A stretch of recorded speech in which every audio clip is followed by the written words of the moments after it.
आज की कहानी एक ऐसी वीर की है जिसने मातृभूमि, स्वराज और अपने महाराज के लिए अपनी जान का बलिदान दिया और अपनी दोस्ती को कुर्बानी में बदल दिया। हम सूबेदार तानाजी की बात कर रहे हैं। नमस्कार दोस्तों, मैं आकाश मिश्रा, आप देख रहे हैं द हिस्ट्री इंडियन हब।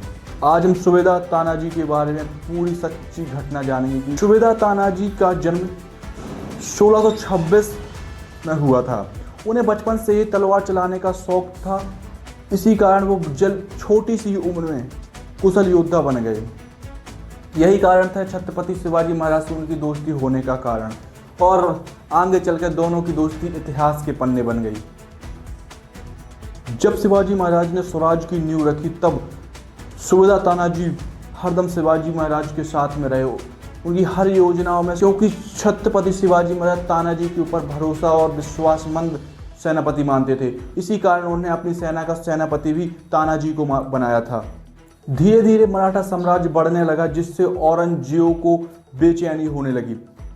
यह सब देखते औरंगजेब ने दक्षिण की तरफ थाल सेना मिर्जा राजा जय सिंह को भेजा। परिस्थिति हाथ से निकलते छत्रपति शिवाजी महाराज ने समझौता करने का फैसला लिया, जिसमें उन्हें अपने 23 किले मुगल सेना को देने पड़े। इन 23 किलों की सालाना कमाई 40 लाख के आसपास हुआ करती थी। इसके बाद मराठा सम्राट को काफ़ी बड़ा झटका लगा। इसमें सबसे ज़्यादा दुखी थी माता जिज्जाबाई। उन्हें इस चीज़ का बहुत दुख था। इन किलों में से एक किला था कुंडाणा किला। इसकी ऊंचाई 750 फीट ऊंचाई थी। इस किले पर 1800 से ज़्यादा मुगल सैनिक तैनात थे। इस किले पर हमला करना जैसे खुद को मौत के मुंह में झोंकने जैसे के समान था। यह एक जानलेवा मिशन था। जिज्जाबाई जब जब कोंडाणा किले पर लहराता हरा झंडा देखती थी तब तब उन्हें बहुत चोट पहुंची थी। उन्हें एक दिन छत्रपति शिवाजी महाराज को बुलाया और कहा कि कोंडाणा किले पर फिर से भगवा रंग लहराना चाहिए। यह उनके दिल की गहरी इच्छा थी। अपनी माता जिज्जाबाई की यह बात सुनकर शिवाजी महाराज असंजस में पड़ गए, क्योंकि उन्हें कहीं ना कहीं पता था कि इस किले पर विजय होना नामुमकिन है। लेकिन माता जिज्जाबाई की इच्छा होने के कारण शिवाजी महाराज ने लक्ष्य लिया कि कोंडाणा किले पर भगवा ध्वज लहरा के ही रहेगा। उसी पल उनके दिमाग में एक नाम आया, सूबेदार तानाजी। उस समय तानाजी अपने बेटे की शादी में व्यस्त थे, इसीलिए शिवाजी महाराज उन्हें बुलाना नहीं चाहते थे। लेकिन जब तानाजी को यह बात पता चली तो रह नहीं पाए और उन्हें युद्ध चुना। उन्होंने कहा कि युद्ध पहले शादी बाद में। कोंडाणा किले का नक्शा कुल्हाड़ी के जैसा था। इस किले में 2 गेट दरवाजे थे, जिस पर मुगल सेना भारी तादाद में तैनात थी। वहां से प्रवेश करना जैसे अपनी मौत को दावत देने जैसा था। इसीलिए तानाजी ने खास योजना बनाई और 300 सैनिकों का चयन किया। उन्होंने सबसे कठिन रास्ते का चयन किया और यही उनकी सबसे बड़ी चाल थी। 4 फरवरी 1670 की रात तानाजी और उनकी सेना तैयार हुई।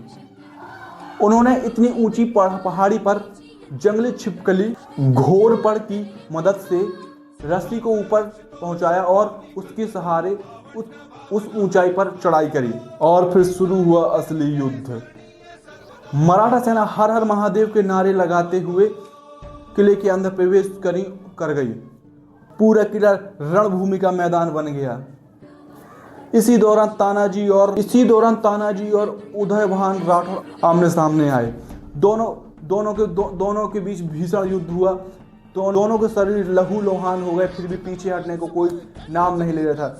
इसी दौरान तानाजी की ढाल टूट गई और उनने अपने ढाल हाथ को बनाया और युद्ध करते करते वीर गति को प्राप्त हो गए। यह देख उनकी सेना टूट गई, और तानाजी के भाई सूर्या जी ने सेना में फिर से जोश सैलार मामा ने उदयभान ठाकुर को मार गिराया और कोंडाणा किले पर विजय हासिल की। जब छत्रपति शिवाजी महाराज को पता चला कि किले पर विजय कर ली गई तब छत्रपति शिवाजी महाराज आए। उन्होंने तानाजी महाराज के शव को देखा और रो पड़े। तब उन्हें रोते हुए कहा, हमने गढ़ तो पा लिया लेकिन शेर चला गया। यह शब्द इतिहास में अमर हो गए। तानाजी का यह बलिदान सिखाता है कि कर्तव्य पहले और सब बाद में। उन्होंने दोस्ती और देश के लिए सब कुछ दे दिया और आज हम ऐसे वीरों की वजह से आजाद हैं। जय हिंद, जय भारत, जय भवानी, जय शिवाजी।